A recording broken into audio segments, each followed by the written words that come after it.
Listo, ¿no? Vale. Muy bien, pues nada, lo primero agradecer a los valientes que hayan venido un miércoles 28 a las 4:30 de la tarde en Canarias, 5:30 en Península. Darle también las gracias a Yael Sur, en especial a Rafa, que ha tenido santa paciencia para llevar a buen puerto esta charla. Y, Qué y forma más bueno, bonita de decirme pesado, Frank. no, al revés, el pesado soy yo que te doy ahí, no, pues no sé, ya pensaré, ¿no? Estoy ahí, tienes que estar todavía detrás de ese trabajo del buscador de charlas, ¿no?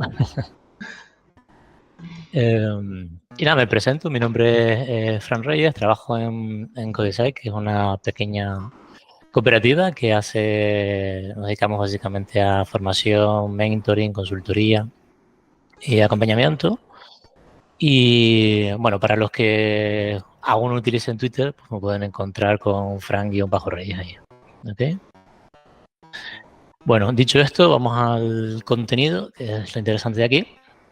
El título de la charla es Atributos de calidad e historias de usuario.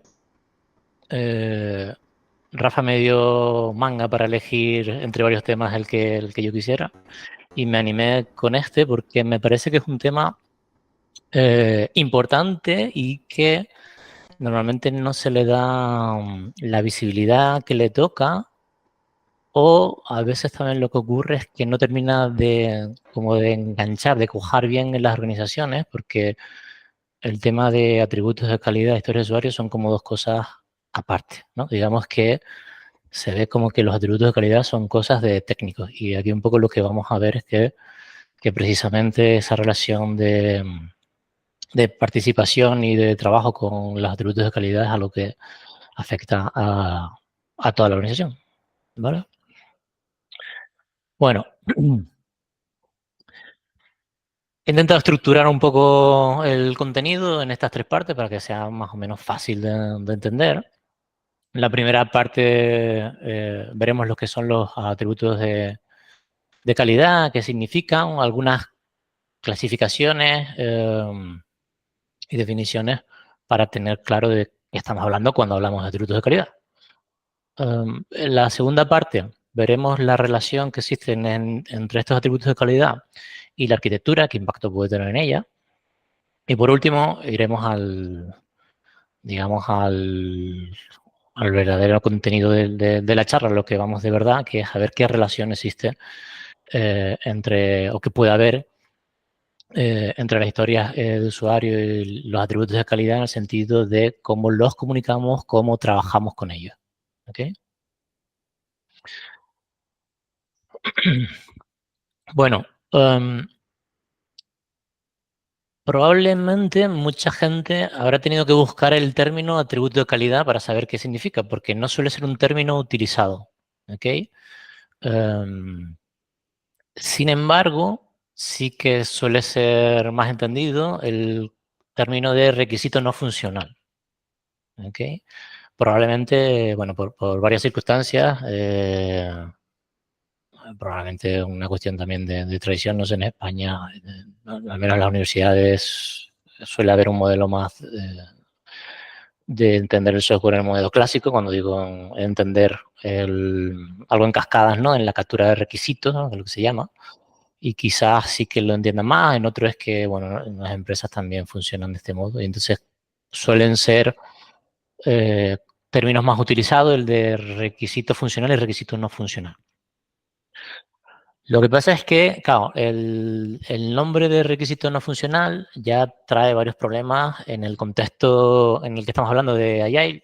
Primero, la palabra requisito, en la que no voy a entrar porque si no, eso es otra charla, porque quizás la palabra requisito no es un buen concepto para trabajar en esta manera diferente de entregar, ¿no? De manera incremental y obteniendo feedback, ¿no?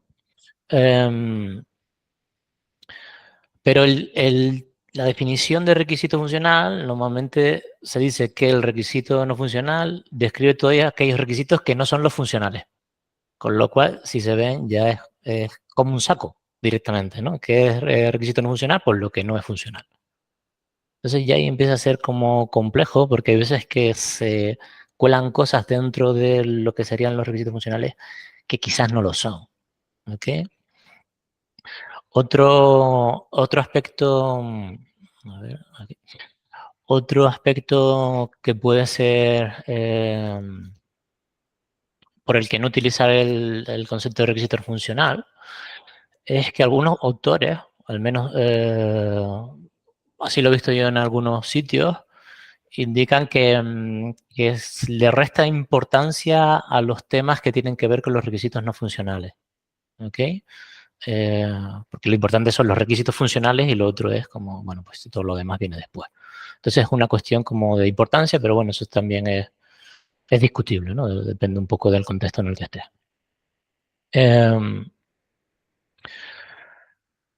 Lo que sí es interesante, al menos en mi experiencia, sí que suele haber un buen matching de la gente que en el contexto ya de elegir qué se quiere hacer, cuando se habla de requisitos no funcionales, normalmente la mayoría de la gente se refiere a atributos de calidad, ¿ok? También conocidos como los ilities, ¿no? Security, availability, accessibility. La lista es enorme. Aquí pongo un ejemplo. Esto es en la lista de la Wikipedia, en la Wikipedia, perdón, hay una lista de atributos de calidad y pues la cosa es enorme, ¿no? Accessibility, availability, compatibility, reproducibility, vamos, hay bastantes, ¿no? O, bueno, eh, entonces, bueno, como vemos que el concepto o el término requisito no funcional quizás no es apropiado, vamos a trabajar con el de atributos de calidad y vamos a definirlo, ¿no? Para que tampoco quede en el aire lo que significa eso. Entonces, eh, los, una definición que a mí me parece bastante clara es la que aparece en el libro Design It de Michael Killing. Y él nos dice que los atributos de calidad describen propiedades externamente visibles de un sistema y las expectativas sobre las operaciones del sistema. O mejor dicho, que yo creo que la frase con la que yo me quedo todo el rato para que la gente entienda lo que es. Los atributos de calidad definen cómo de bien el sistema realiza alguna acción. ¿Ok? A diferencia de, por ejemplo, lo que sería la parte de funcional, la parte del comportamiento. No dice qué hace, pero no lo bien que lo hace. ¿Sí? Para que se les quede visualmente ahí en la cabeza algo. El comportamiento, imaginemos que todos aquí nos ponemos a bailar, ¿no? Ese sería el comportamiento. Pero tan bien como Jean-Claude Van Damme en Kickboxer, no lo va a hacer nadie, ¿vale? Si no conocen esa escena, pues ya les he jodido la vida y el que lo sepa ya sabe a qué me refiero. Si no conocen esa escena fuera de la comunidad, yo no quiero a nadie aquí que me haya visto eso. Bueno, perdóname por la broma, pero seguro que ahora visualmente ya se les ha quedado la diferencia entre una cosa y otra. Eh, vale, como decía antes, eh, bueno, el término es un término que no se utiliza mucho, pero eso no quiere decir que sea un término nuevo. Vale, ya de los 70 podemos encontrar gente hablando de atributos de calidad y intentándolos definir y demás. De hecho, uno de los problemas también que hay cuando uno quiere navegar por los diferentes atributos de calidad es que hay muchas definiciones y taxonomías, clasificaciones de todas esas diferentes atributos de calidad. Vimos esta lista en la Wikipedia, ¿no? De todos los que habían montones, pues hay diferentes, claro, cada uno de ellos tendrá su definición y después tendrá su taxonomía, sus clasificaciones, ¿ok? Entonces, uno de los temas también complicados al hablar de atributos de calidad, así en esos términos tan abstractos, es que, bueno, hay que lidiar con definiciones y clasificaciones y a veces nos tenemos que ir por alguna. Una de las más conocidas es la ISO IS 25 0.10. Y antes no sé si era la 9 o fue absorbida la 9126, ¿puede ser? Bueno, fue absorbida por esta. Bueno, ha habido diferentes clasificaciones estándar para intentar cómo homogenizar el mapa, digamos, de los atributos de calidad, ¿no? Y como pueden ver, bueno, pues ahí hay una serie de clasificaciones. De hecho, si se fijan, para que vean también lo complicado de estos términos, en algunos sitios, por ejemplo, en el reliability, ¿ok?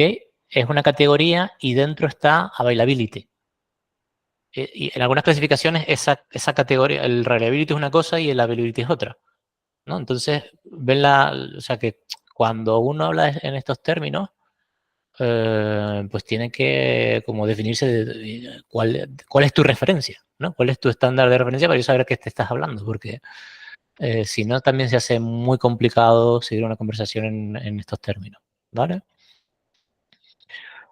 Eh, Otra cosa interesante también en los tributos de calidad que me gustaría diferenciar y que nos va a ayudar después cuando hablemos de la relación con las historias de usuario es si esos atributos de calidad lo estamos pensando en términos de cross-cutting, ¿no? Cross-cutting, que va entre múltiples funcionalidades del sistema, o si estamos hablando de algo que está focalizado en un área concreta. Son locales, se habla de local y de cross-cutting.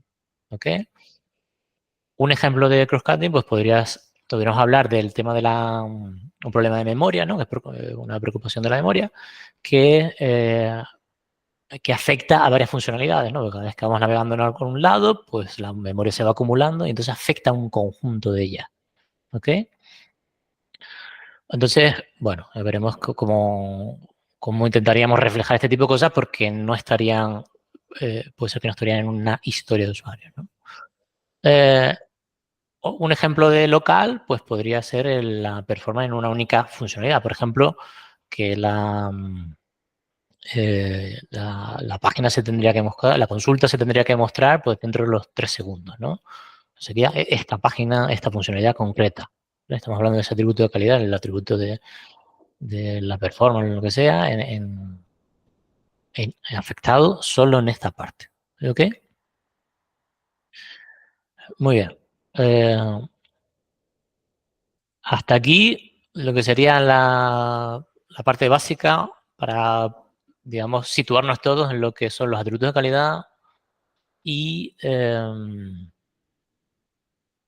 y las diferentes clasificaciones, ¿vale?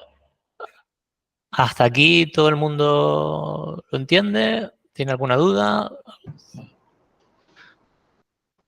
Sí, yo lo entiendo. ¿Sí? Se entiende.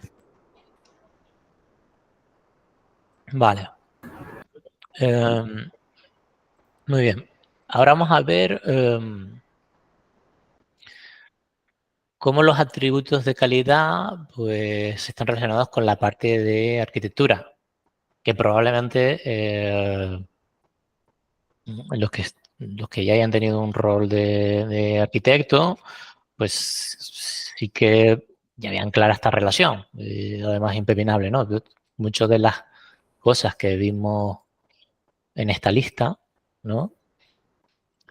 Afectan directamente a la arquitectura que elijamos y son cosas en las que se preocupan eh, la parte en la que se preocupa la gente que tiene ese rol de arquitecto o en general todo aquel que está preocupado de las partes de arquitectura.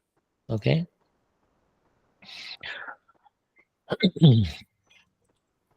Entonces, bueno, pues esto es lo que ocurre, ¿no? Que como podrán más o menos darse cuenta, algunas veces el único modo de satisfacer ciertos atributos de calidad es por diseñar una arquitectura que lo soporte, que no hay manera. No siempre ocurre esto.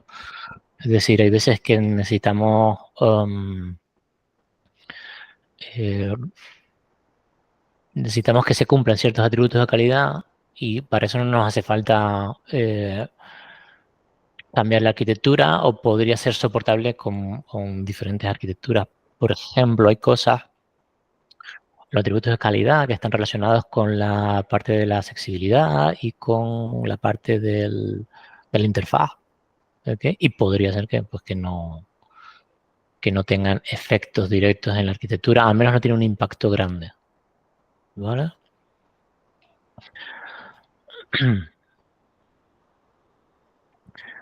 ¿Qué pasa? Que al final todos los requisitos funcionales son esenciales para el éxito del sistema que estamos diseñando, porque al final tenemos que hacer un sistema que cumpla con las necesidades de lo que se pide, ¿no? Pero no todos esos, digamos, necesidades que se van descubriendo y que tienen asociadas, digamos, ciertos atributos de calidad, tienen significancia, tienen impacto en la arquitectura. Y cuando un requisito funcional, digamos, que tiene impacto en ello, se le conoce como requisito funcional influyente, ¿no? Sería la traducción correcta. Y lo curioso de esto es que también por ahí los pueden ver referenciados como architecture killers, ¿no? Es decir, que son requisitos funcionales que que tienen impacto en la arquitectura, haciendo que o forzándote que tengas que repensar, rediseñar tu arquitectura, ¿vale? Si se fijan, en este caso, justo en este slide estoy hablando de requisito funcional, requisito no funcional, como hemos dicho que es un concepto que no manejaríamos, pero aquí lo he hecho por un tema de no perder el referencial. Cuando busquen por ahí, si quieren informar más de estos temas, ¿no? Tengan la referencia de Influation Functional Requirement, que es el que se utiliza. Entonces, engarzaba mejor con esto y por eso he mantenido un poco, no ha cambiado mucho, digamos, la manera de comunicar aquí estos temas, ¿vale? Para que no pierdan la referencia, porque en algunos libros, algunos posts, pues lo van a encontrar de esta manera, ¿vale?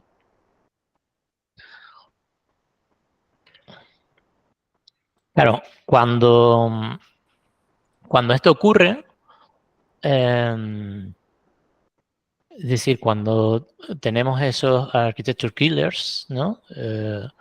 Requisitos funcionales, ¿no? O comportamientos que pide el cliente, que tiene que cumplir una serie de atributos de calidad y que afectan, pues entonces tenemos que repensar la arquitectura que tenemos, que puede ser que en el momento en el que estábamos cumplía con las necesidades actuales, ¿vale? Pero en ese punto es donde a lo mejor tenemos que repensar y transicionar hacia otro tipo de arquitectura, ¿ok? Y cuando eso ocurre, pues puede ser muy doloroso, dependiendo de cómo hayas estructurado tu sistema, ¿ok? Y ahí desde mi punto de vista, hay dos apuntes que son clave cuando estamos desarrollando software. Uno es tener en cuenta el diseño modular, o sea, cuando tú diseñas, tener en cuenta la posibilidad de separar concerns y poder separarlos cuando lleguen este tipo de cosas. Si eso no lo has trabajado, pues el dolor va a ser mayor. Por ejemplo, no es lo mismo pasar de un monolito modular, ¿no? A microservicios, ¿no? Que pasar de un monolito que no es modular, sino que toda la tecnología y el negocio está totalmente acoplado y tú de repente quieres separar una de las partes, ¿no? Imaginémonos, porque una de las partes necesita cumplir con el requisito de que tiene que tener una performance alta, ¿no? Si tú eres capaz si tú has trabajado un poco el diseño modular, tú podrás sacar solo esa parte, a lo mejor del monolito, a un sistema aparte y darle todos los recursos que necesite, trabajar con lo que sea que necesites para tener esa parte bien trabajada y que no afecte a la otra parte del sistema. He dicho que el diseño modular es clave para hacer esto, pero también el refactoring como técnica para poder, digamos, ir recibiendo los cambios en el sistema y manteniendo ese diseño modular y eliminando, digamos, los smells, los problemas de diseño que vamos detectando según nos van llegando las cosas. ¿Okay? Bueno, como cuña y publicitaria, tenemos un curso de refactoring donde hablamos de todos estos temas. ¿Okay? Muy bien.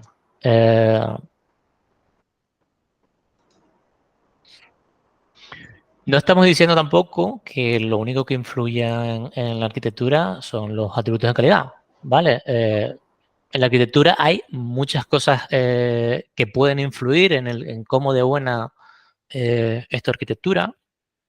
Podríamos hablar de todo el problema de la organización propia del equipo, incluso de la organización. Referencia ahí a la ley de Conway y todos estos temas, para el que quiera profundizar sobre ello. También está relacionado la tecnología que tanto disponible como a veces, digamos que disponible en el mercado, me refiero, o a la que podemos acceder por tema económico, ¿no? A lo mejor hay tecnología que está muy guay, pero no tenemos para pagar esas licencias o lo que fuere. Entonces ahí eso influye también en el tipo de arquitectura a la que tienes.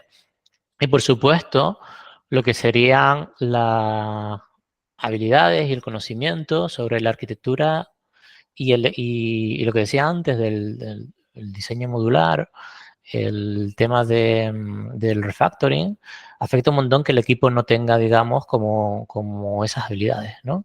Y si no las tiene, pues el pensar en un alto nivel o poder dividir un alto nivel, pues se va a complicar mucho más. Entonces, esa relación entre el diseño de día a día, ¿no? Digamos, y esa relación con la arquitectura, ¿no? Está muy ligada. Es algo que digamos, que uno no se puede desprender de ello. No, esta cosa, ¿no? A veces de no ver la relación que existe entre el diseño, ¿no? Y la arquitectura, que al final la arquitectura, algunos autores también la toman, ¿no? Como el diseño de más alto nivel, otros la toman como las decisiones que son difíciles de cambiar, ¿no? Hay diferentes definiciones de lo que es arquitectura en software, otros hablan de estructuras, de una serie de estructuras concretas, que, bueno, no me meto por aquí porque sería una discusión que quizás se sale del tema, pero que es muy interesante ver qué entendemos por arquitectura en software, ¿no? Que es aquello que decimos como arquitectura. Pero sí que lo que está ahí en rojo, ¿no? Es lo que sí que está más ligado, digamos, a esta parte de la charla, ¿no? Que tiene que ver con los atributos de calidad, lo que hemos llamado como requisitos funcionales influyentes, y también las constraints. Las constraints, bueno, las metas de negocio, creo que eso no hace falta explicarlo, y también sería pues, probablemente otra discusión, otro tema de cómo influyen, ¿no? Esos cambios en las metas de negocio en la arquitectura, porque además están pues, relacionadas, si ven esas flechas que salen, negocios están relacionadas con todos los demás, con los requisitos funcionales influyentes, los atributos de calidad y las restricciones. ¿Okay? Tú, sin problema, que si tienes más charlas y quieres venir a darlas con nosotros, Sí, estoy viendo que estoy abriendo melones aquí como para te tener estás metiendo en una de jardines. una temporada ya solo de Sí. Fran y sus cosas. Y ahí. Vale. Como las restricciones, pues esta separación en lo que son los atributos de calidad y las restricciones, porque sí es verdad que hay veces que se mete en el saco de lo que serían los requisitos no funcionales, pero yo creo que se pueden hacer algunas diferenciaciones ahí de una cosa y la otra. Por ejemplo, normalmente se hablan de dos tipos de restricciones, la técnica y la de negocio.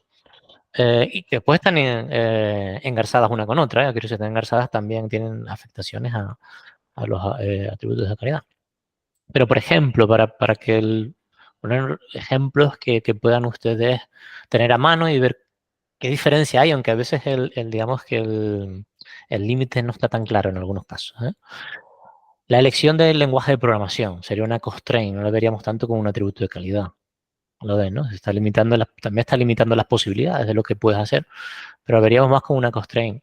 El sistema operativo o las plataformas que nos vemos abocados a utilizar, por el motivo que sea. Por ejemplo, si le ha pasado, yo tenía alguna experiencia de tener que trabajar con ciertos sistemas operativos o librerías porque las licencias que nos ofrecían, bueno, en este caso con Microsoft, ¿no? Había descuentos por utilizar esa tecnología, digamos, y entonces era como una restricción de, mira, hay que utilizar esto en la medida de lo posible porque económicamente nos viene bien, nos están haciendo un descuento, bueno, todo ese tipo de cosas, ¿no? Y bueno, eso, usar librerías específicas, framework y demás pueden ser constraints que estén ya incluso puestas en la empresa y que a veces pueden ser decisiones que se tomen también por una cuestión estratégica. Es decir, la empresa ya trabaja con una serie de librerías, lenguajes, ¿no? El equipo tiene un conocimiento de fondo y eso también te pone una serie de restricciones sobre las posibilidades de hacia dónde vas a dirigir tu arquitectura, ¿no? En negocio también existirían restricciones que afectarían, por ejemplo, el tema, yo qué sé, el tema del budget, ¿no? Del presupuesto que tenemos. También te puede limitar en las posibilidades o la agenda, ¿no? El schedule para las entregas, ¿no? Que tengas que hacer. También te puede limitar en las posibilidades, ¿no? Hacia donde tú puedes dirigir una cosa u otra. Bueno, ese tipo de cosas, ¿no? Porque ven un poco cosas que no son atributos de calidad, aunque están a veces un poquito ligadas, porque también los atributos de calidad son, al fin y al cabo, constraints, ¿no? O sea, y bien implícitos son constraints también, pues te están limitando, ¿no? Que se deben comportar de cierta manera las cosas, cómo deben se tienen que comportar esas cosas, ¿no? Bueno.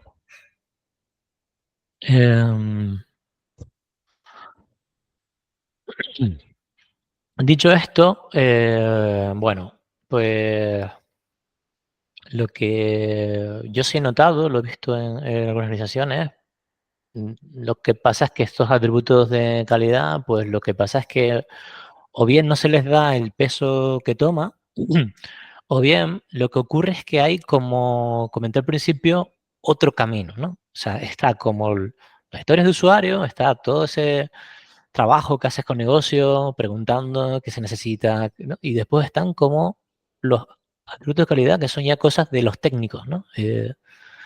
Los técnicos son los únicos que se tienen que preocupar por este tipo de cosas, ¿no? Y, y es importante hacerlas visibles porque de esta manera si negocio conoce, digamos, el impacto de esas decisiones, pues lo va a tener en cuenta a la hora de decidir qué hacer, a la hora de pedir también, ¿no? Y por otro lado, también es muy interesante esta parte, ¿no?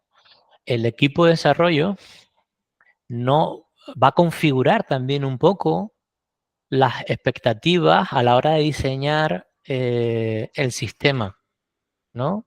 Es decir, de no hacer sobre ingeniería, ¿no? O subingeniería, no sé si este término funciona, o sea, por debajo de, creo que los ingleses se lo llaman mejor, ¿no? Esto, eh, over y under, ¿no? Pues eso, ¿no? Que digamos no te quedes por debajo de las necesidades reales de tu sistema, ¿no? Eh, Aquí os menciono además, porque he visto bastantes charlas y en el Open Space que hubo en Tenerife, que ahí es donde conocí a Rafa, Geray sacó esa charla, algo así como ¿por qué queremos ser Netflix? O algo así. No sé si alguno de los que estaba aquí fue a ella. Pero en esa charla, no es la primera vez que escucho el tema, está planteado este problema de fondo que estamos aquí exponiendo, ¿no? Que es, oye, ¿qué significa que quiero ser Netflix? Significa que quizás, ¿no? Lo que me están pidiendo no corresponde con el tipo de arquitecturas que estoy diseñando, ¿no? El tipo de sistema que yo estoy teniendo en cuenta. Cuando hay un desfase entre lo que realmente, para quien realmente estoy haciendo el sistema, ¿no? Que puede ser, pues eso, a lo mejor, pues, no sé, algo que solo afectará a 100 usuarios, ¿no? Lo cual, imagínense estar pensando en arquitecturas que están pensadas para soportar millones de usuarios concurrentes, ¿no? El coste que puede tener eso a la hora de diseñar, a la hora de mantener, a la hora también en la factura de mantenimiento del sistema, ¿no? A lo mejor necesito como varios servidores y además, no sé, pues piensen en, no sé, otro caso, gente que directamente ya pasa a ser algo en microservicios, ¿no? Directamente. Entonces, bueno, pues eso tiene un coste, ¿no? Asociado, porque a lo mejor piensa que el sistema tiene que escalar muy rápido, entonces separa las partes de manera muy rápida. Y eso tiene muchos efectos en cuanto al trabajo del equipo de desarrollo, donde ya no tiene una única cosa, único sitio, digamos, donde poder cambiar el sistema, sino tiene que trabajar con varios proyectos, pero también la monitorización de todo eso, ¿no? Y digamos que hay una serie de implicaciones que, que tienen que ver con esta parte precisamente, ¿no?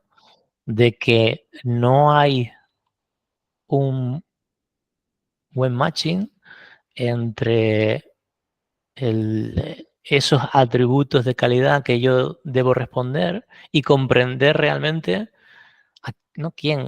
Cuáles son las necesidades reales de los usuarios y, y de negocio, ¿no? Y bueno, después en la parte de charleta, digamos, probablemente tengamos ahí cosas interesantes que hablar de este tema, ¿no? Eh, bueno, entonces,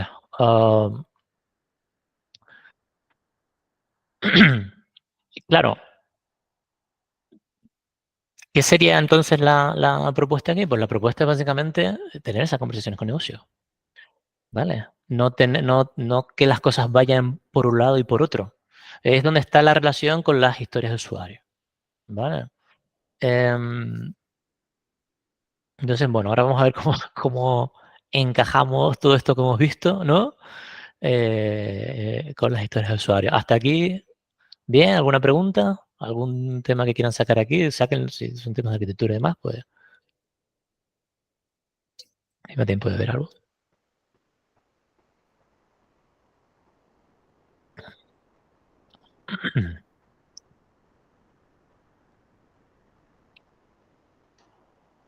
No, hombre, no sé, es como los desarrolladores en retrospectiva, hablado. Después, Algo. sí, aquí o realmente no se ha entendido nada o que también puede ser. Mira, yo me estaba guardando la pregunta para el final, pero si no la suelta ahora. Sí. Por tu experiencia, Fran, ¿funcionan mejor los atributos de calidad en el contexto de una historia de usuario o de un definition of DOM? Ahora veremos ese encaje. Si quieres, esas preguntas para después de, sí, Vale, vale. para justo después de esto ya veremos cómo encajan y veremos cuál sería la problemática, ¿no? Del definition of done, que bueno, ahí también eh, hay bastante polémica, sobre todo para unos tipos concretos. Ahora lo veremos esa parte. Me lo apunto aquí porque quizás lo puedo enganchar bien con una de las partes que veremos ahora. Definition of done. Buena pregunta. Vale.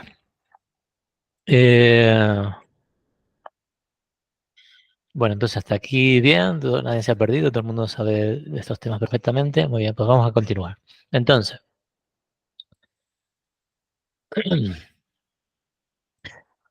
claro, una de las partes más duras de desarrollar software es precisamente intentar responder a estas dos preguntas, ¿eh?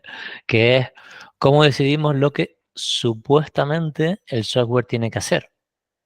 Y una vez que lo decidimos, ¿cómo comunicamos esa decisión entre las personas afectadas, afectadas en el desarrollo, incluso uso de ese sistema, ¿no?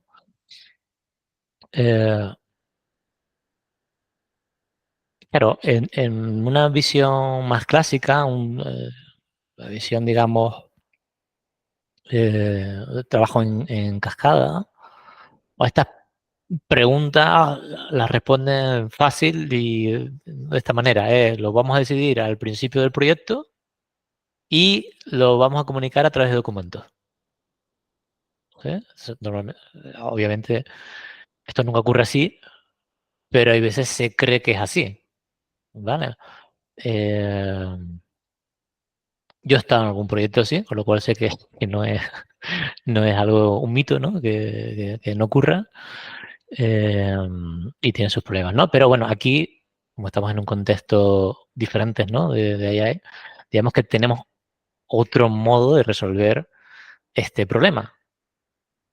Al menos uno de ellos son las historias de usuario, ¿verdad? Intentamos resolver estas dos preguntas a través de conversaciones y lo intentamos comunicar mediante la historia de usuario y ahora veremos qué son las historias de usuario.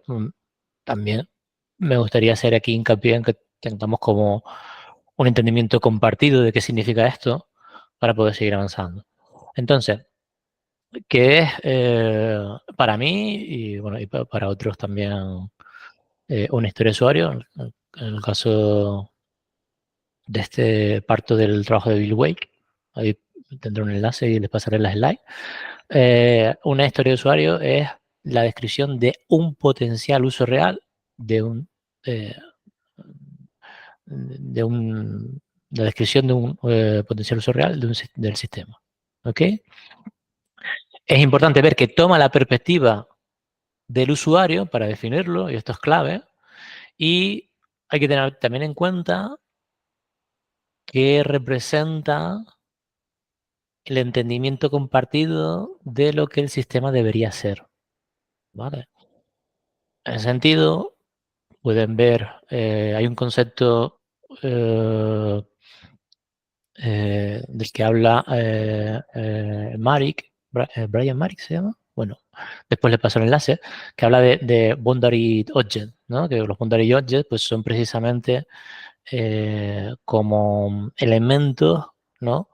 Que nos permiten tener una... Esto viene de la sociología, viene de otros ámbitos, pero bueno, lo ve que se puede aplicar aquí, ¿no? De un token, un elemento común que nos permita tener conversaciones porque implicadas hay diferentes grupos de personas y a medida que vamos avanzando vamos teniendo diferentes comprensiones, ¿no? Entendimientos, mejor dicho, de qué significa esa cosa que tenemos que hacer. ¿Vale? Normalmente las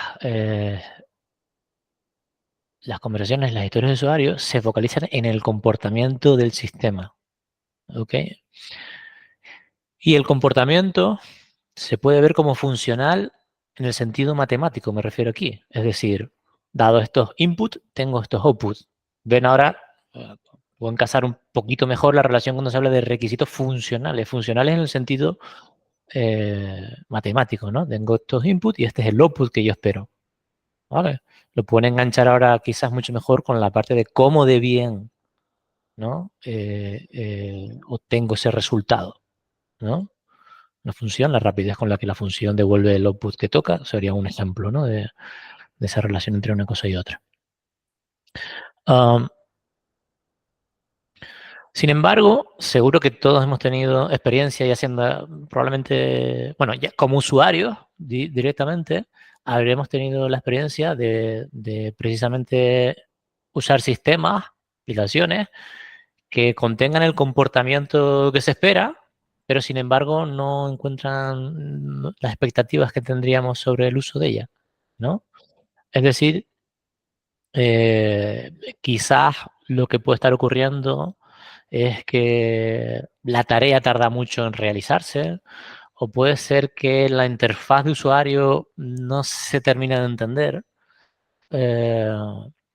o quizás el sistema va consumiendo más y más memoria y hay un momento en el que hace crash, ¿no? O sea, rompe y la aplicación se va al copón, ¿no? Entonces lo que está pasando aquí es precisamente eso, ¿no? De que estos productos pueden estar satisfaciendo la parte funcional, pero ellos están fallando en la cuestión de la calidad con respecto al usuario, ¿vale? Y esto es clave, porque y me parece a veces también un olvidado digamos, en la historia de usuario, no poner esto en la mesa, porque tú cuando, cuando estamos intentando hacer que el sistema tenga un comportamiento,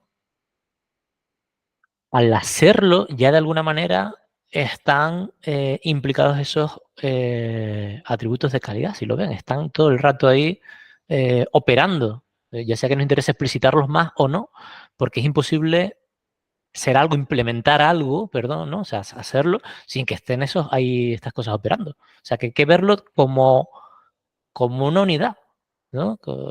No sé si materia y forma, ¿no? O sea, esta cosa de que lo tienen que ver, se puede hacer esa diferenciación entre la parte funcional, no funcional, entre la parte funcional, los atributos de calidad, pero hay que verlo como algo que se entrega en un paquete. Tú no lo puedes separar, lo separas a nivel de análisis. Son se utiliza, ¿no?, el término a veces disociable, ¿no? Tú puedes disociar esas dos partes, pero tú las entregas todo en una. No hay manera de hacer otra cosa. Eh,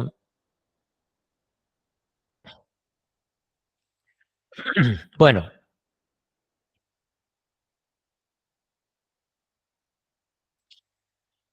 también me gustaría incidir en esta parte, porque creo que es muy importante, está relacionado con las historias de usuario, y son tres aspectos claves que tienen que tener las historias de usuario. Las encontramos en el trabajo de Ron Jeffries, que ahí tiene el enlace en ese post de Essential Speed Car Conversation Confirmation. Y habla de tres aspectos claves que tienen que tener las historias de usuario. Tarjeta, ¿no? Card, Conversation, Confirmation. ¿Vale? Las historias de usuario, normalmente, normalmente no. La parte visible de la historia de usuario es la tarjeta. Eso creo que todos estaremos de acuerdo en ello. Y hasta ahí, yo creo que más o menos la gente sí que bueno, este paso sí lo da, digamos, ¿no? Para trabajar con estos usuarios sí que hay una tarjeta, normalmente veremos qué tamaño tiene una tarjeta y demás, o qué está dentro de ahí, es otra cosa diferente, pero sí que está esa parte visible, ¿no? Ahora, el otro aspecto que es clave es conversación. Tiene que haber una conversación para que estemos trabajando con historias de usuario. Esto voy a ser quizás un poco taxativo aquí, pero creo que es necesario y lo voy a decir de otra forma. Si no estamos teniendo conversaciones, no estamos trabajando con historias de usuario. ¿Sí? Es decir, si lo que llega es una tarjeta que pasa directamente al desarrollador, entonces ahí no estamos trabajando con historias de usuario, me temo yo. De hecho, estamos en una situación peor que si no trabajamos con historias de usuario, porque por lo menos o sea, digamos que en un modelo más clásico se trabajaba mejor ese documento, ¿sí? Y entonces la idea de trabajar con historias de usuario es precisamente pasar de documentos exhaustivos a conversaciones, ¿vale? Conversaciones que después necesitan confirmación, ¿no? Pero ese es el cambio. Ahora, si nosotros pasamos de documentos exhaustivos a documentos laxos, estamos en una peor situación, ¿lo ven, no? Entonces, bueno, pues eso. Espero que no sea controvertido con esto, pero yo creo que es clave en las historias de usuario. Si no hay conversación, no hay historias de usuario, eso seguro. Sin embargo, mi experiencia es que suele ser un gran olvidado Y a veces lo que también ocurre es otra discusión, saco otro verbo de aquí, la calidad de esas conversaciones, ¿no? ¿Qué tipo de conversaciones están teniendo alrededor de estos problemas? Y si son a veces más, digamos, un ritual, ¿no? Donde el product owner va diciendo lo que hay que hacer y no hay conversaciones, sino simplemente como te estoy diciendo lo que estaría escrito, hablado, pero ya está. No, eso no es una conversación tampoco. Eso en todo caso será un requisito hablado en vez de escrito, ¿no? Bueno, y otra parte fundamental también, y esta también suele ser una olvidada, y esto sí que veremos que tiene relación con los atributos de calidad, y por eso la he traído a colación. También las conversiones tiene, porque al final ya veremos que lo que estoy poniendo sobre la mesa es que los atributos de calidad hay que trabajarlos de la misma manera, hay que hablarlos, conversarlos, darle forma, ¿vale? Definirlos, quitar las ambigüedades que hay. La otra parte importante es la confirmación de las historias de usuario. Es decir, yo tengo que ser capaz de saber cuándo una historia de usuario está hecha. Y la manera de saber cuándo una historia de usuario está hecha es que yo pueda probarla, ¿vale? Y para probarla tengo que tener claro, no pueden haber ambigüedades, digamos, en esa definición. Porque si no, o sea, ya no estoy hablando aquí de que tenga un test automático, que sería deseable, ¿no?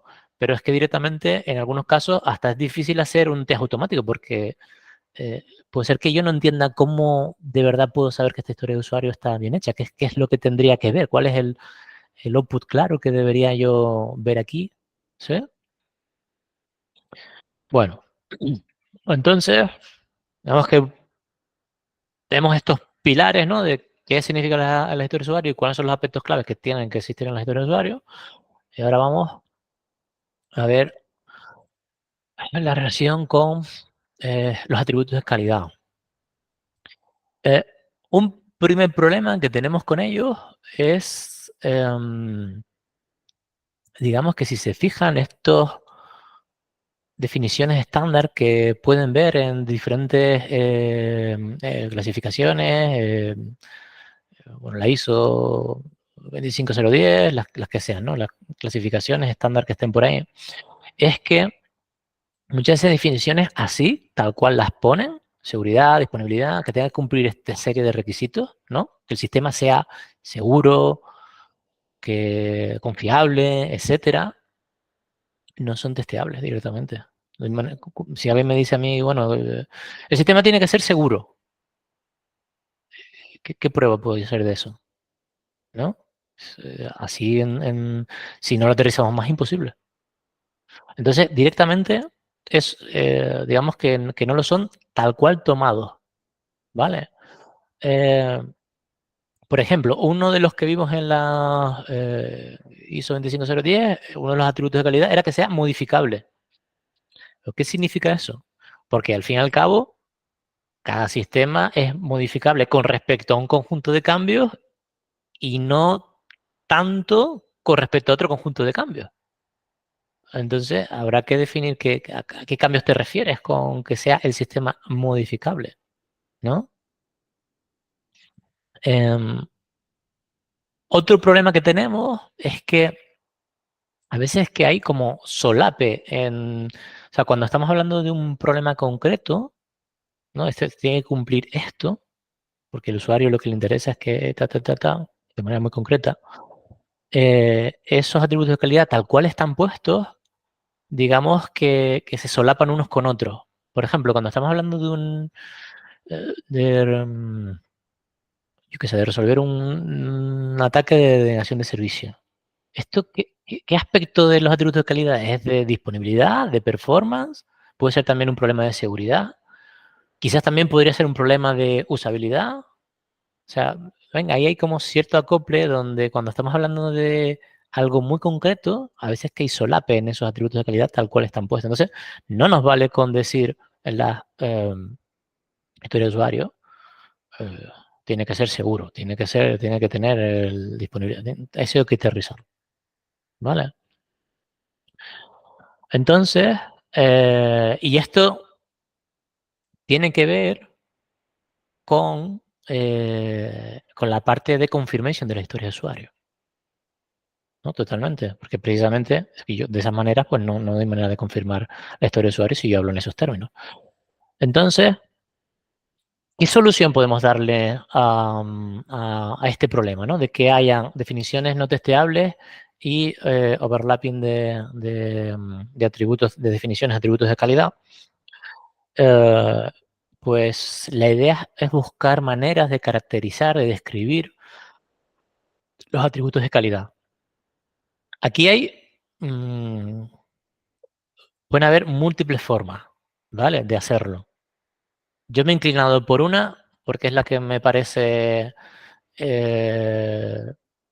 simple y good enough, o sea, suficientemente buena para la mayoría de veces, ¿vale? Entonces, lo que he utilizado para trabajar esta parte es una versión simplificada del trabajo de Tom Gilf, que tiene un libro que se llama Competitive Engineering, ¿vale? Donde ahí nos habla de... Bueno, es un libro bastante curioso porque él intenta como tener un lenguaje para definir todos los aspectos del sistema, ¿vale? Y puede ser, y creo que es bastante interesante. Un apunte que Tom Gilf es un autor que estuvo al comienzo en el movimiento Agile y después se fue como separando un poco, ¿no? Porque, bueno, eso que quizás eso no es lo que él quería decir y demás, pero independientemente del tono del libro y de lo que él esté buscando ahora, que son maneras de describir de manera muy sin ambigüedades, muy precisa lo que se necesita, sí que nos vale para en ciertos momentos del contexto Agile, porque en algún momento nosotros también estamos en esa necesidad. Estamos en la necesidad de ser concretos en las cosas que tenemos que hacer. Si no, no podemos cumplir con la parte de confirmación. ¿Sí? Entonces, y bueno, y esta, además, también pueden ver esa versión simplificada, también la pueden ver en el libro por darles referencia, ¿no? En el libro de iPad Mapping de Goiko Axie, tiene también, es un libro muy interesante que tiene que ver con planteamientos a nivel de metas de negocio y cómo se pueden enganchar, digamos, las metas de negocio hasta la solución y para inspeccionar diferentes mapas. Está muy bien. Y ahí también, para definir las metas, se utiliza un poco esta versión simplificada que yo les voy a mostrar ahora, ¿vale? Entonces, una manera de ser más preciso con esos atributos de calidad es intentar que tengan estas partes que ven aquí, ¿ok? Que hable sobre lo que vamos a medir. Ahora ven un ejemplo también para que quede claro, ¿eh? O sea, la escala sería lo que nosotros vamos a medir, el meter sería cómo lo vamos a medir, cuál es la regla que vamos a utilizar, por así decirlo. En benchmark sería la situación en la que estamos ahora. La constraint sería el valor mínimo aceptable para hacer la inversión y el target es pues, a lo que queremos ir, ¿no? El escogido. Si bien es verdad que en algún momento, ya veremos que para describirlo, puede ser que la constraint y la target, podrías quitar la constraint y a lo mejor es también suficientemente bueno. Y a veces el benchmark podría estar en la discusión en ese momento y después puede ser que no la capturen en la historia de usuario porque quizás no hace falta o sea, creo que hace falta entender cuál es la situación actual, pero puede ser que no esté reflejado, puede ser que no lo tengan que reflejar en la historia de usuario, aunque es bueno saberlo independientemente de que esté reflejado, ¿vale? Entonces, ahora vamos a ver algo. Imaginémonos que nosotros tenemos algo del estilo de esto en una historia de usuario. Tenemos una historia de usuario que define un comportamiento, por ejemplo, aquí que se vea un dashboard o algo que tenga que ver con mostrar el dashboard, y de repente los usuarios, pues desde producto han puesto algo así como que nunca tengan que esperar mucho tiempo para que el dashboard aparezca. ¿Ok? Vamos a entrar en las discusiones de cuáles son los motivos por los que querrían que... Eso es otra discusión, ¿no? Bueno, pues por los motivos que sean, porque puede ser que tenga que aparecer rápido, porque ese dashboard es un dashboard de seguridad y entonces pues, yo quiero entrar rápido para ver, ¿no?, el sistema que seguro está. Bueno, pueden haber diferentes motivos para querer que sea rápido y dependiendo de esos motivos, ese long va a significar muchas cosas diferentes, ¿vale? Entonces, si nosotros digamos que aplicamos esto que hemos visto aquí, la discusión con negocio, decir, vale, pero vamos a aterrizarlo, vamos a llegar a algo que tenga, que recoja estas partes de las que yo he dicho. Entonces, la escala, podríamos hablar de milisegundos. La medida, el meter, sería desde el momento en que el usuario presiona el botón de login hasta que aparecen todos los componentes de dashboard. Esto es más o menos, es claro, es desde este momento hasta este momento el que yo tengo que medir. ¿Vale? La situación actual, pues por inventármela, ¿no? Es de 5.000 milisegundos el 100% de las veces. ¿Ok?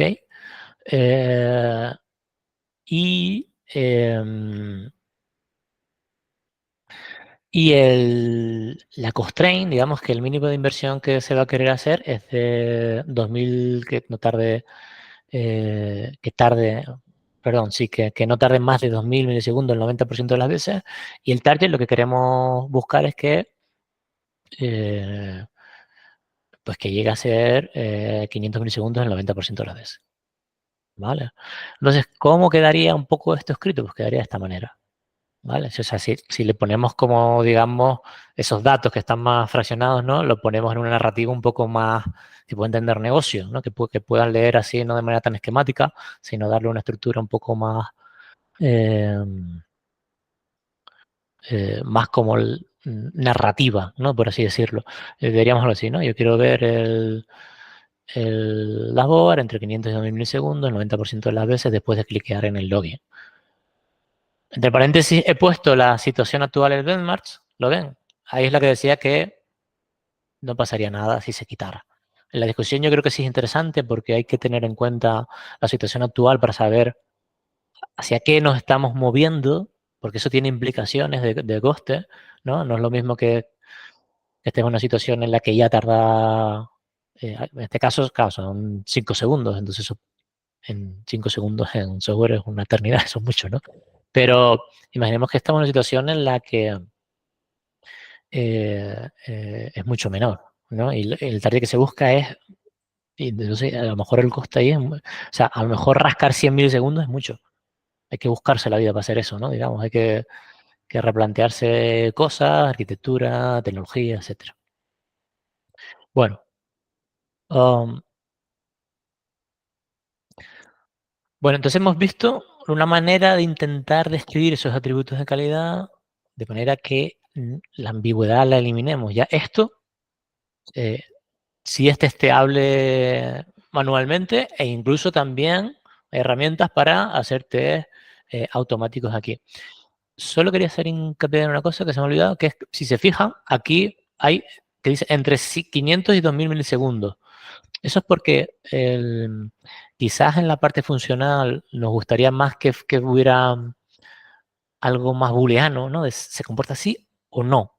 Lo que pasa es que los atributos de calidad a veces no es tan fácil y hay como, digamos, como un rango, ¿vale? Porque normalmente, técnicamente, ¿no? Si no cumples los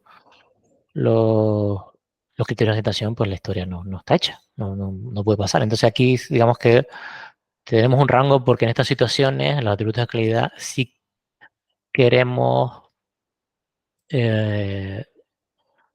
hablar de algo bueno, que sea claro, pero un poquito más laxo en cuanto a lo que tiene que ser, ¿no? Y de hecho, aquí es la parte que estaba intentando recordar, incluso hay algunos autores como Mike Cohn que en vez de decir criterios de aceptación, a veces habla de condiciones de satisfacción. También creo que para dar cabida a este tipo de cosas, ¿vale? Bueno, entonces, ¿cómo lo describiríamos en historias de usuario directamente? Pues va a depender aquí de si es cross-cutting el problema o si es local. ¿Vale? Por eso esa diferenciación que hemos dicho de si es algo que afecta a muchas funcionalidades o si es algo que afecta a una funcionalidad, va a tener que ver en la manera en la que la vamos a trabajar. ¿Ok? Es decir, si estamos en el caso de cross-cutting, entonces, claro, como afectan a varios, los enfoques posibles que hay para solucionar este problema, y aquí estoy también, si se le ocurren más formas y demás, estoy para coger ese feedback también, porque me gusta saber también, para ir recogiendo como diferentes formas en que lo hacen las empresas, pues no parece algo que esté bien resuelto. Y estoy, en el cross-cutting estoy como también cogiendo mucho feedback de cómo lo van haciendo por ellos, o sea que me lo agradecería si tienen otras maneras o conocen amigos que están enfrentando esto, que me hagan llegar esa información, ese feedback, estaría guay. Entonces, posibilidades que hay aquí, pues las que más o menos yo he encontrado que pueden ser útiles es si empiezan desde el principio esos atributos de calidad, porque hay contextos en los que sí están, digamos. Por ejemplo, en un banco, probablemente la seguridad y la disponibilidad son dos atributos de calidad que suelen estar muy presentes. Hay que llevarlos a definirlos más claro, pero sí que están orbitando todo el rato, digamos. Al menos algunas partes de ese sistema, a lo mejor no todas, pero algunas partes sí.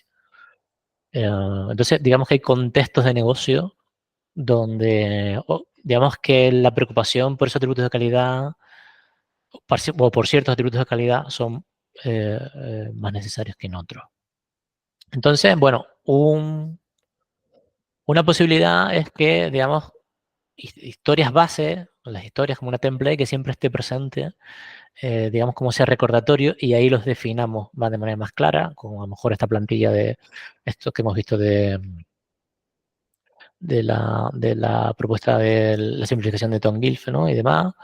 Otra manera sería teniendo como una especie de checklist en el equipo, que en el momento de tener esas conversaciones las tienen. Como pueden ver, aquí al ser algo que no está atado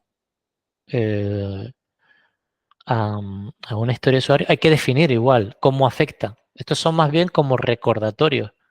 Todo el rato de preguntarnos cómo estos atributos de calidad afectan a estos temas, ¿no?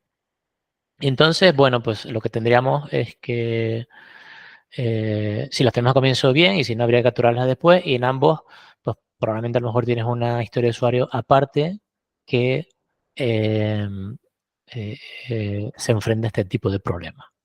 ¿Okay? Cuando son locales, ya que sí podemos macharlo un poquito mejor con la parte de historias de usuario, porque historias de usuario normalmente ¿no? son feature a feature, por así decirlo.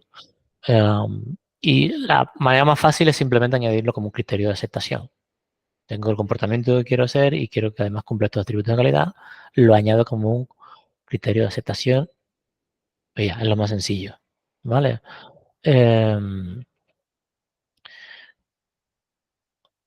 Sí, y solo me voy aquí y ya respondo a un compañero que me hizo la pregunta antes del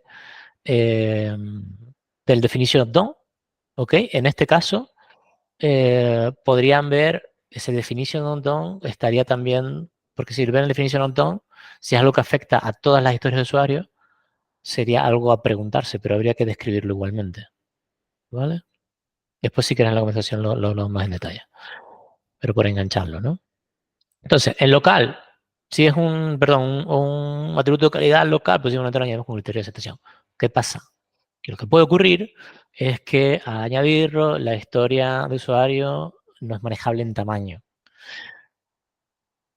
¿Qué ocurriría aquí? Pues básicamente lo que tendríamos que hacer es considerar el scope de ese atributo de calidad. Pues a lo mejor queríamos conseguir que fuera así, pues pues no, mira, queríamos que respondiera esto en 500 milisegundos, pues no, mira, va a ser es más porque tiene un coste muy alto hacerlo en tanto. Otra manera sería, bueno, utilizar otras técnicas de splitting de historias de usuario, donde yo a lo mejor lo que hago es que esa historia de usuario ya es grande de por sí, cojo ese criterio de aceptación que tiene que ver con un atributo de calidad y otra parte del comportamiento y la separo, ¿vale? Todo esto de técnicas de particionamiento de historias de usuario tienen un post en Codesai de uno concreto. Hay muchas técnicas de partición de historias de usuario y también cuña publicitaria. Nosotros tenemos un curso también relacionado con esto. Puede pasar que digamos que la necesidad sea también descubierta después y entonces, incluso para el local me refiero, afecta a esta en local, pero lo descubrimos después de haber hecho o surge después de haber hecho, digamos, la parte funcional, ¿no? En ese caso, igual que la otra, hacemos una nueva historia de usuario y le damos y la hacemos, ¿no? Una cosa, y aquí no estoy hablando de Tech Story, es decir, no son historias de usuarios para los técnicos, ¿ok? Lo que estamos hablando aquí es básicamente eh, que, que, que se puede hablar con negocios, precisamente, ¿ok? Y en términos que ellos entiendan, que creo que más o menos se puede entender en los términos que hemos hecho en algunos de los ejemplos. Ahí veremos que hay más eh, y que a lo mejor algunos hay que buscar una manera de ser entendible para negocios. Pero lo que se busca es, en la medida de lo posible, que lo pueda entender. ¿Para qué? Para lo mismo de antes, que el negocio también puede hacer su trade-off y puede decidir, oye, pues no, pues mira, esto no nos vale la pena trabajar a este nivel, o vamos a ser más laxos con el atributo de calidad, etc. Y entonces, bueno, pues eso, la advertencia es que aquí no estamos hablando de hacer historias de usuarios técnicas. ¿Okay? Lo que estamos diciendo es de capturar eso de forma que el negocio también lo pueda entender. Bueno, y hasta aquí más o menos se ha entendido. Ya, digamos que ya son la recapitulación de lo que hemos visto. ¿Sí? Sí, claro. Vale. Muy bien. Pues por recoger los puntos claves que hemos visto, ¿no? Bueno, la importancia de los atributos de calidad para el éxito del proyecto yo creo que es clave. Y a veces lo que ocurre es que precisamente ignorarlos, lo que va a ocurrir es digamos que el sistema como que parece que cumple lo que se necesita en la superficie, pero cuando lo ponemos digamos, en las condiciones del mundo real, ¿no? No las cumple. Cuando ya está el usuario utilizando de una manera, pues sí, efectivamente, el comportamiento es el que quiero, pero no está cumpliendo, no está satisfaciendo lo que yo necesito, por lo que sea, por las condiciones en las que esa persona opera, más allá de que, digamos, tengamos, yo qué sé, déficit, o sea, sistemas lentos. Ya no estoy hablando de que estemos ya en sistemas lentos o mal diseñados, sino que a lo mejor esos casos son de cosas que son en esos contextos que hay que afinar más en esos atributos de calidad, ya sea yo qué sé, en la respuesta, por poner un ejemplo, ¿no? Imaginémonos que estamos en un sistema, yo qué sé, de emergencias, detección, yo qué sé, de aviones, radar, detección de aviones, cosas que tienen que a lo mejor responder muy rápido, pues sí, cumple ciertas cosas, pero no en el momento en que yo lo necesito, ¿no? Que las historias de usuario no son solo para el comportamiento, en este sentido funcional de que estamos hablando, sino que los atributos de calidad deberían ser parte de ellas, porque piensen que es como un todo, ¿no?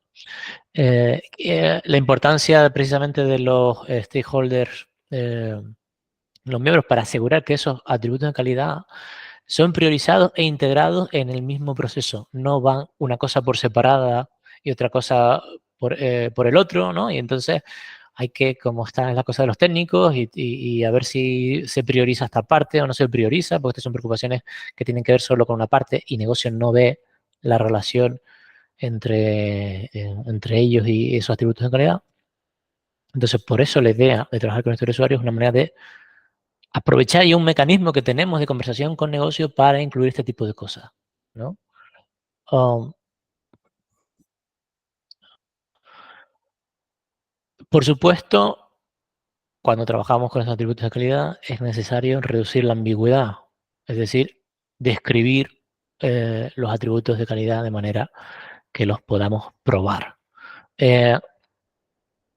Haciendo especial hincapié en que si no, no hay manera de que las historias de usuario tenga la parte de confirmación, no habrá manera de que cumpla con ello, ¿no?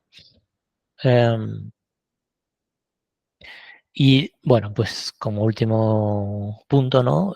Ver la influencia además que tiene en la arquitectura, que no es una cosa baladí, ¿no? Sino que puede afectar de manera económica a varias partes, que no tiene tampoco sentido esto del arquitecto en la Torre de Marfil, ¿no? Donde está como desvinculado, ¿no? de negocio, de los requisitos que se van tomando en el día a día, sino que aparece allí de vez en cuando, sino que precisamente esa relación que vimos antes entre el diseño del día a día, el diseño modular y esos requisitos que tienen, que son influyentes en cuanto a arquitectura, pues uno tiene que estar como atento a ese tipo de cosas y no funciona como esto de, bueno, yo les doy estas recomendaciones, me voy y a los 6 meses vuelvo y a ver qué ha pasado aquí, ¿no? No creo que sea una estrategia que funcione mucho, a menos que el equipo pues tenga más o menos una idea, tenga buenas prácticas y demás, ¿no? Y además, una de las cosas claves es que precisamente para esta discusión que hay siempre de cómo no hacer sobreingeniería con la arquitectura, la manera de no hacerlo, desde mi punto de vista, es tener más conversaciones con negocios y no llevarlo por otra vía, aparte, cosas de técnicos y ya está, ¿vale? Entonces, bueno, pues eso es lo que les quería decir.